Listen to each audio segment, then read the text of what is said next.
Hey, what's going on, guys? Hey, I wanted to shoot this video and give you a little bit of information, or kind of basically an example of something I just encountered with a seller. So I just went on an appointment. In this specific example, the guys were looking to move out of the country. The house was in pretty immaculate condition. Didn't really need anything at all. They weren't in a financial bind. In fact, after listening to their story, they do very well financially. But they do want to move. They just don't have to, right? They're leaving the country. They're looking forward to going and spend their life in another country. And so here's the point: is so often, whether we're wholesalers or rehabbers, that doesn't really matter. But when we're working direct to seller, so often we want to try to convince everybody that we are the right solution for them. And we're not, right? And we have to understand that. We have to be, I would say, honest and transparent about that. And when we are in situations where they have a better outcome if they go a different direction, and they know it and we know it, just be honest with people and tell them that, right? Like, so in this situation, ran the numbers. I said, listen, I don't think numbers are going to work very well. I can make you an offer. It's going to be low just based off of like what this house will rent for, what you're currently asking for it. And they were asking what's fair, right? They weren't asking, sometimes we get people that ask an obscene amount, far more than what they should get. And that was not the case. They were asking a very fair amount. I put my glasses on. It's just a little bit too sunny. And so they weren't in a situation to where it really made sense for them to go with me. And so I told them, I said, you know what? If you have the time to wait, it would probably be best to put your house on the market and just sell it that way. Like, I can buy it, but by the time I get the numbers down to where they really work, you're talking a $60,000 difference, maybe a little bit more. Now, if a person was in a very distressed situation, that would probably make sense for them, but they weren't. They weren't in a distressed situation. Will they potentially give up all that equity? Maybe, like if they for some reason end up in a huge bind and they really have to move it fast, maybe. So in this situation, I told them, I said, listen, here's what the numbers look like. After I work everything out, this is what I can offer. I believe I offered about 150, 160. And, but if they put it on the market, they would probably get around 220 for it. After all selling costs, maybe about 200 net. So we're talking a $50,000 to $60,000 difference, $40,000 to $60,000 difference. And so I just told him, I said, listen, if I were you, I would list it on the market. If you, for whatever reason, you can't sell it, or you guys end up having to move quicker than expected, then you can bring me in, we can close it quickly. But if I were you, I wouldn't do that. You've got a great home, you've put a lot of money into it, did a great remodel.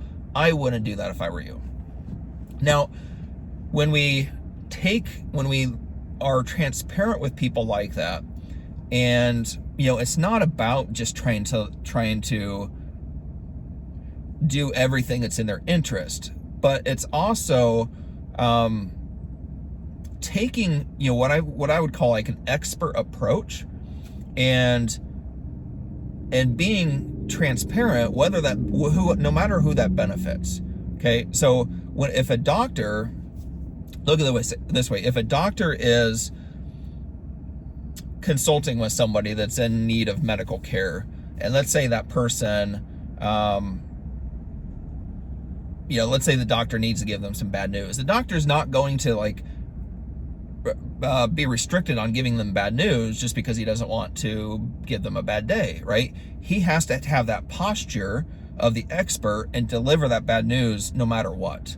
He also sometimes is going to deliver great news. That's his job no matter what, is to deliver the news and just be straightforward about it. Okay, so I take that same approach as a real estate investor, where sometimes I'm telling the person, listen, you've got a great house. There's nothing wrong with it. You're not in a time crunch. If I were you, I would just put it on the market and get full market value out of it. And then there's other times, because I take that posture as the expert, there's other times where the person really needs to sell to somebody like us. And in that case, I'm very transparent about that too. I say, listen, in that case, your house is probably not going to sell for it on the market. If it does, it's going to sell to an investor just the same way if I were to buy it. But now you're also going to be paying a realtor's commission. So why don't you just sell it direct and let's get this over with, right? So no matter what the situation, I take a transparent, expert approach and just tell them what's going on.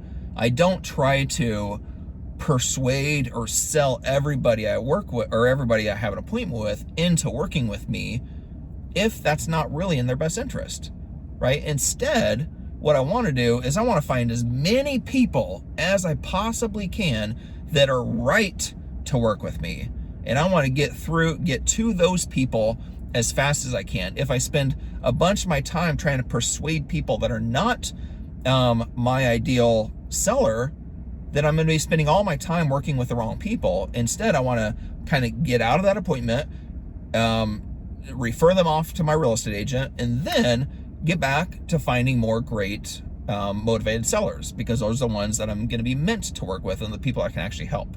Okay, so I hope that helps. The moral of the story is be focused on working with the right people, and when you go into appointments, have posture as the expert, and your job is to give them the right advice, right? Sometimes you are the right opportunity for, or the right option for them. Other times you're not. And just be straightforward with people. They are going to respect you more. They are going to be thankful.